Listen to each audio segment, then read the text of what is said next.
Quero meditar com os irmãos, você que está aí na sua casa, que puder, abra sua Bíblia em Gálatas, na carta que Paulo enviou aos Gálatas, no capítulo 5, o versículo 10 a seguir. Aos Gálatas, capítulo 5, versículo 16 a seguir. Digo, porém, andai em espírito, e não cumprirei a concupiscência da carne. Porque a carne cobiça contra o espírito, e o espírito contra a carne, e opõe-se um ao outro, para que não façais o que quereis. Mas se sois guiados pelo espírito, não andeis debaixo da lei. Porque as obras da carne são manifestas, quais são impureza, lascívia, idolatria, feitiçaria, inimizade, porfias, emulações, iras, pelejas, dissensões, heresias, invejas, homicídios, bebedice, glutonaria e coisas semelhantes a estas, acerca das quais, como antes vos disse, que os que cometem tais coisas não herdarão o reino de Deus. Mas o fruto do Espírito é caridade, gozo, paz, longanimidade, benignidade, bondade, fé, mansidão e temperança. Contra estas coisas não há lei. E os que são de Cristo crucificaram a carne com as suas paixões e concupiscências. Se vivermos em espírito, andemos também em espírito. Não sejais cobiçosos de vanglória, irritando uns aos outros, invejando-os uns aos outros. Irmãos, esta carta que Paulo enviou aos Gálatas, ele estava preocupado com a postura daquela igreja, certamente os novos convertidos. E ele queria trazer um ensinamento, mostrando para eles quais são as obras da carne. E ele estava mostrando para eles também a luta que existe dentro de cada um de nós. Todos nós, todos os dias, temos lutas. As lutas da nossa vida cotidiana, da nossa vida natural, e também as lutas espirituais. E essas lutas, elas, em relação à vida espiritual, existe uma luta, um conflito dentro de cada um entre a carne e o espírito. E Paulo, ele quis mostrar aqui para aqueles irmãos como se dava esta luta e qual o efeito na vida dos crentes daquela igreja, na vida de cada um. Ele queria mostrar qual seria o resultado. Quando o nosso espírito está forte, a carne certamente está fraca. Quando a carne está forte, quem fica fraco é o espírito. E nós precisamos compreender como se dá esta luta dentro de cada um de nós, porque esta luta ela é constante. Essa luta ela não se deu apenas até o dia em que nós tivemos o encontro com Jesus. Mas é uma luta em que, a partir do momento em que nós tivemos o encontro com Jesus, ela se intensificou e passou a ser atuante na vida de todos. E sabe quando é que vai terminar esta luta? Só depois que Cristo vier buscar a sua igreja. Só neste dia é que vai encerrar esta luta. Enquanto estivermos aqui, temos esta luta todos os dias. Ninguém está livre de ter esta luta, de ter a luta da carne contra o Espírito. Ele diz no 17, porque a carne cobiça contra o Espírito, e o Espírito contra a carne, e opõe-se um ao outro, para que não façais o que quereis. Mas se sois guiados pelo Espírito, não estáis debaixo da lei, porque as obras da carne são manifestas, quais são. E aqui ele vai falar algumas das obras da carne. Ele vai citar algumas. É bom nós sabermos algumas das obras da carne, porque às vezes quando a gente fala contra essas coisas, muitas pessoas pensam que isso é invenção nossa. Os crentes julgam, os crentes dizem que isso não pode, que aquilo não pode. Os crentes só querem ser mais santos do que os outros. Mas olha aqui o que é que está acontecendo. Quem falou tudo isso? Quem falou foi Paulo. E ele vai dizer algumas dessas obras.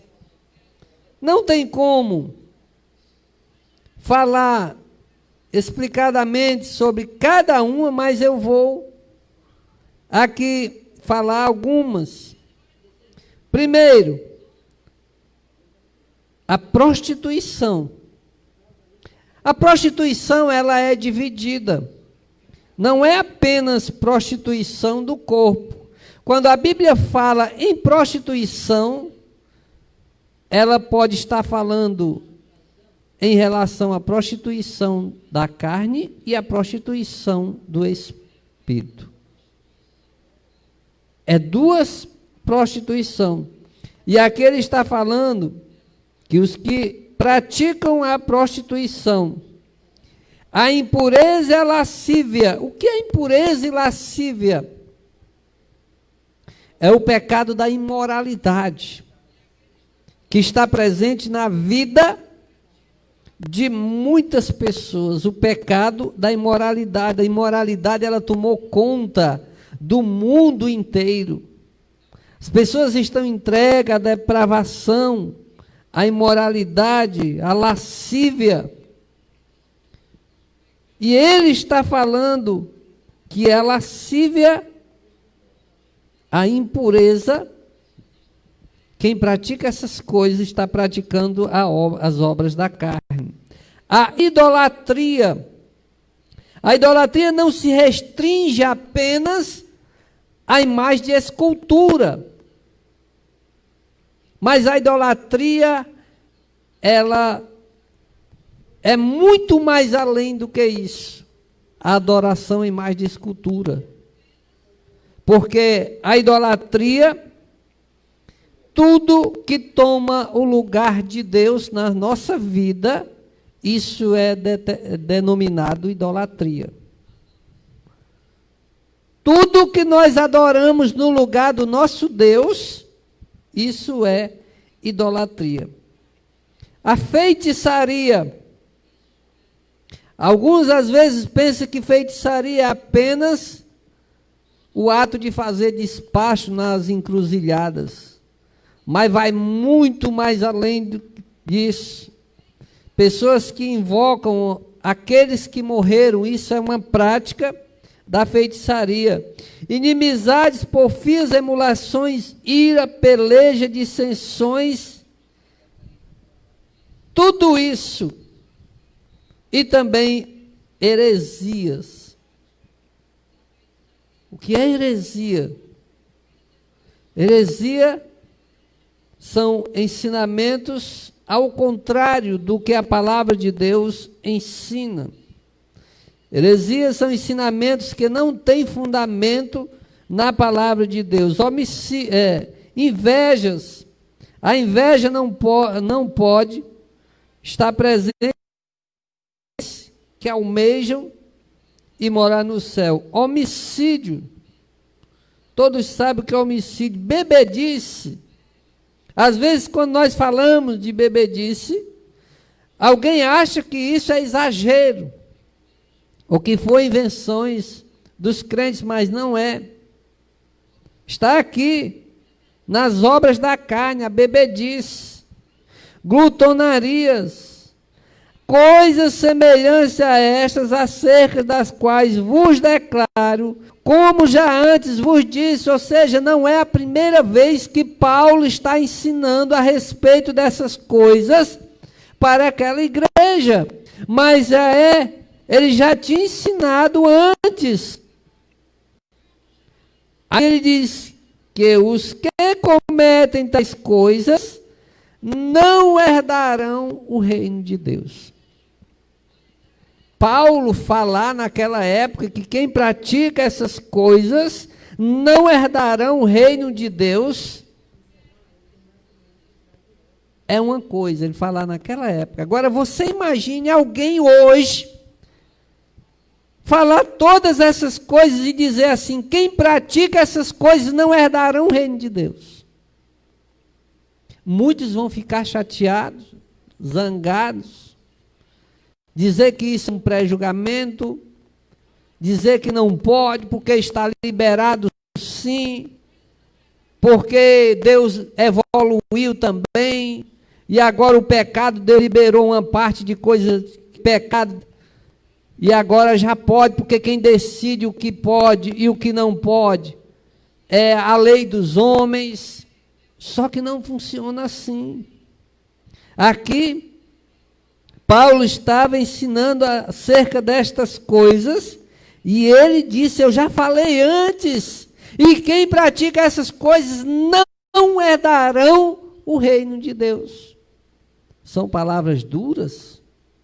Alguém pode dizer: mas que terrorismo é esse? Que terrorismo? Paulo estava cometendo esse terrorismo? Está aqui. Foi ele que disse: quem pratica essas coisas não herdarão o reino de Deus. Mas também, além de apontar essas coisas, ele também aponta a solução. Porque a Bíblia, ela não aponta apenas os defeitos, mas ela também mostra o caminho. O caminho é Jesus Cristo.